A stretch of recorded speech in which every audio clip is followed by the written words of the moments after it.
According to the legends of old, many young melee enthusiasts would approach one of the five gods of the game and ask for advice. In all their great wisdom, they would reply, just don't get hit. So, how do you avoid getting hit? Well, it all comes down to neutral. What's up, guys? My name is Official. I'm a collegiate esports coach, coach Smash Ultimate, as well as Rocket League and Overwatch, and I make educational Rivals of Aether 2 content. In today's video, we're going to talk about neutral. We're going to talk about what is neutral, the intricacies of neutral, and how to develop a game plan surrounding neutral. So, let's get into it. So what is neutral in this game?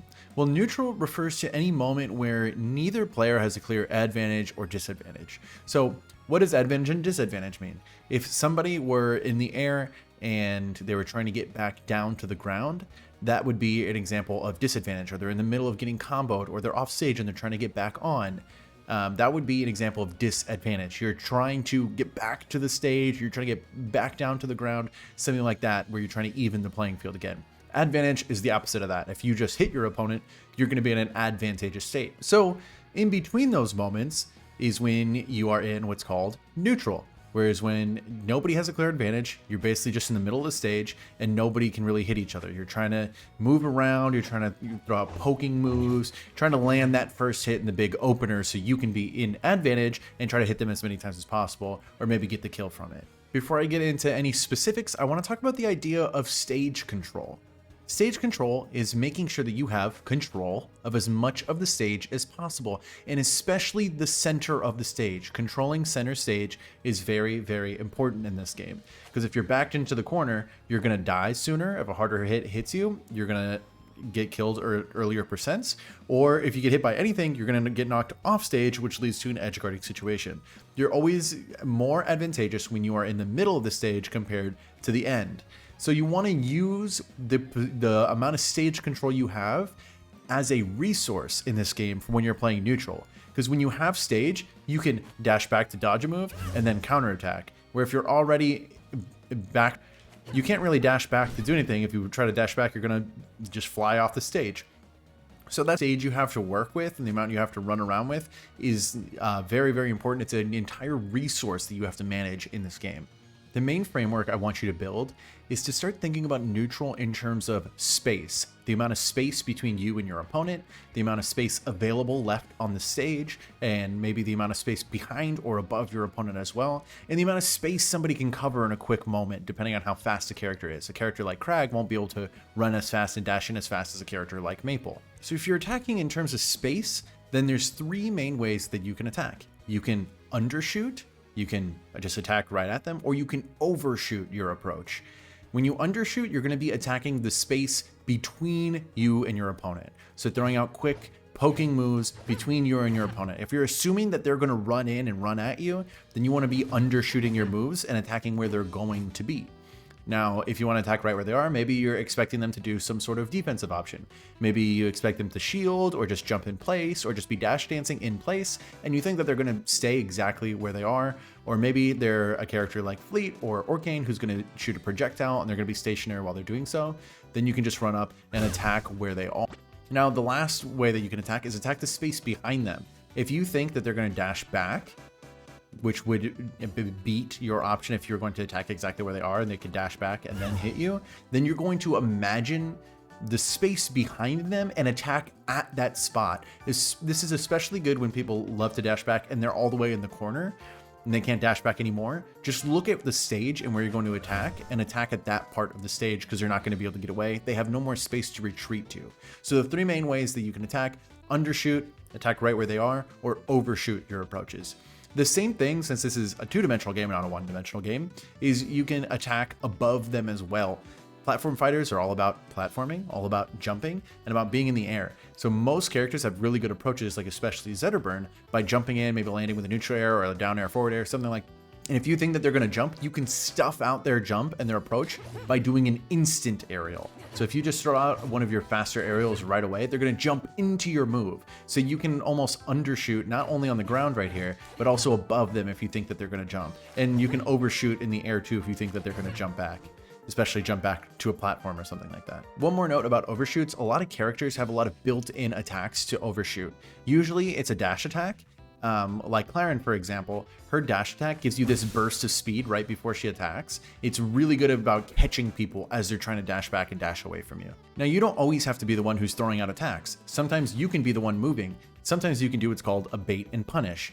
Anytime someone throws out an attack and they miss, that's called a whiff. You can whiff punish, which is someone throws out a laggier move, say like a strong attack like that. There's so much recovery time before I can shield afterwards.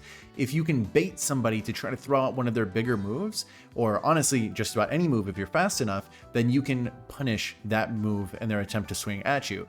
It's really good to do that by dashing back and then attacking, or you can dash back, dash in, grab, dash back, dash in, just do anything. Or maybe shield their attack, do any defensive option. I'm planning on making an entire guide in the future all about defensive options in this game, but you want to mix in a play style of sometimes you're going to be the one attacking, throwing out attacks, and sometimes you're going to be the one playing defensively. When you're playing defensively, you not only can like dash back, you can also do a retreating aerial. So if they're going to attack exactly where you are, then you can do a retreating aerial so they jump into your move. It's usually pretty safe to do that. For some reason, just the way platform fighters work, if they're doing an approaching aerial and I'm doing a retreating aerial, normally the retreating aerial is going to be the one that wins out. So defense will kind of win in that situation. So in neutral, what kind of moves should you be using? Now, you don't want to be using these big, heavy, strong attacks or smash attacks in neutral. That's because these are really slow and really laggy, and you have to get a hard read on your opponent if you want to hit them. Because if you throw it out and you miss, then they can go in really hard, and you're not going to be sure that you're going to hit your opponent when you're in neutral. You want to be throwing out really quick, safe attacks while you're in neutral. So for instance, jabs are really safe and fast, especially Claren's jab. Down tilts on most characters are pretty safe and fast. You can throw out a down tilt, and if you miss, you can instantly dash back or do any sort of defensive option right away. So all your quick moves, usually tilts, are going to be really good to throw out in neutral. Some aerials are a lot faster that you want to throw out in neutral. Different aerials have a different amount of landing lag in neutral. So you want to make sure you're throwing out ones that don't have a whole lot of landing lag, because you want to be as safe as possible when you're in neutral. Once you land that first hit and that first opener, then you can start being a little bit more aggressive. And a lot of characters are going to have bigger combo starter openings. For Claren really likes to get a grab in the neutral game, or maybe a sweet spotted down air, or any sort of tipper so that it can freeze them, and then they can go in and get another attack. For Rano's really good at getting a down tilt as a combo starter, pops them up, and then they can do all their combo routes from there. Zetterburn wants to go in maybe with a neutral air or a down air, because that pops them up for a good combo. So learn what your combo starters are for your character, and learn the risk reward of each move. Now, a jab is usually going to be safer than any other move, but you won't have as much of a reward. You'll probably just get jab, jab, jab, and then that's it with most characters. Sometimes you can get jab, jab into tilts, but it depends on how they DI and everything. So learn what moves are better with your character and the risk reward of going for each. Another key thing to know about neutral is knowing what a disjoint is. A disjoint is any move that has a hitbox without a hurt box. So if I turn the hitboxes on in this game, and then go frame by frame, and I throw out a move, say this jab, the green circles are my hurt boxes. That's where I can be hit on my character. The red and blue circles are the hit boxes. That's where I can hit them. Notice how the entire sword of Claren is a disjointed hitbox. It is a part where I can hit them where they can't hit me. And that is really, really good to throw out those moves in neutral, because if we both try to attack the same space and my attack is disjointed and theirs isn't, then I will hit them and they will not hit me. Now, also, they won't be able to hit me even after this move is gone. See, now that the hitbox is not active anymore, if that were my arm instead of a sword, they'd be able to hit me as my attack is retreating and be able to whiff punish me. But because this is a disjointed attack, they can't do that near as easily. So if any of your characters have a disjointed attack, it's really, really good to use those in neutral. For example, almost all of Claren's attacks are disjointed because it's a sword. Zetterburn's tail, that blue on Zetterburn's tail, is not a hurt box, so his back air is a little bit disjointed, so that can really help. A lot of his claw moves are a little bit disjointed. Rano's back air is pretty disjointed because his foot hitbox is ginormous and it doesn't fully attach to his leg. So learn what your disjoints are and how to use them in neutral properly. So let's talk frame data. A lot of moves in this game, you'll hear people refer to as safe or unsafe or plus or minus. What that means is it's referring to the amount of time when you throw out the move, and the hitbox ends until you can do a defensive option. That's how many frames, since this game runs on 60 frames per second, it's how many frames do you have until you can do a next option and you can act afterwards. Usually, if someone's talking about a move being plus or minus or safe or unsafe, they're talking about if you hit someone's shield. So if I have this CPU shield and I go into frame by frame and say I do a smash attack. So it hits their shield. There's this little bit of shield stun, right? Then the game continues. And during all this time, after I hit their shield, they can act. They can grab me. The Zetterburn could just press grab right now. And meanwhile, the Clarin cannot act or do anything. I'm trying to input a shield right now for Clarin, so you'll know as when I would be able to act if I forward smash someone's shield. And there's the first frame of being able to shield. So if you look at the window there for Zetterburn, that shield has 30 frames of advantage. So very, very unsafe move. Zetterburn would be able to do just about anything. Could short hop down air me out of shield, do anything they want to punish that. Meanwhile, say I do the same thing once again, but I do a jab instead. Hits the shield, there's shield pause. And we'll see the first actionable frame. There we go, I went one too far. So that shield should be 17. So that shield 17 compared to 13, much safer on shield. Grabs take a few frames to start up, or any action, they also have to react. So usually you would be able to, if you jab someone's shield, resume again, you'd be able to jab and then like dash back, or down tilt dash back. Down tilt's a little bit safer with Clarin. But if you want to learn more, you can go to just Google Rivals 2 frame data, and you can find all the information about any character on that website, and it's usually pretty up to date with frame by frame views of every character's hitbox. So you can also view disjoints and everything that way too. Another term I want to define is what is a lasting hitbox. A lasting hitbox is a move that the attacking part, the hitbox of the move, stays active for multiple frames. Usually think of moves like Rano's Nair or Rano's back air, a kick that'll just stay out there for a really long time. That's a very active move. Those moves are very good for stuffing out approaches or stuffing out a jump, because they'll jump right into an active move and you don't have to time it well. So now we have most of the terminology out of the way. Let's take a look more at the heady parts of stuff, how to develop a game plan when you're playing Rivals of Aether. Now, the first thing you want to start to think about are, what are my character strengths? What are my weaknesses? Is my character very good at spacing like Clarin? Do I have big disjointed hitboxes that I just want to keep people at a distance? Or am I more of like a rushdown character like Zetterburn, and I want to be as close to people as possible, and I want to get in there and do as much damage on their shield and press as many buttons as fast as I can? Once you identify your strengths, you can start to make a better game plan. You also want to look at what your character's weaknesses are. Does your character have a really bad recovery? Then you want to try to control center stage as much as possible and not go off stage, so you don't have to worry about getting edge guarded as much. Maybe one of your character's weaknesses is that they require time to kind of set up. Think Crag needs time to grab a boulder, or Loxodont wants to set some magma on the floor so he can get some magma charges. Those characters need to really control stage so that they can have time to gather their resources so they can then go into neutral with more of an advantage. The second part to developing a game plan is now look at your opponent's character. Think about what their strengths and weaknesses are. Zetterburn, for instance, does not have a lot of disjoints. A lot of his moves are very short and stubby, so he'll lose out to a lot of Clarin's attacks. If Clarin throws out honestly any move with her huge sword, it's just going to stop Zetterburn right in his tracks. Once you have an idea of what your character's strengths and weaknesses are, now you want to think about what your goal is in neutral. Is there a specific move that you're trying to land that will be a huge combo opener?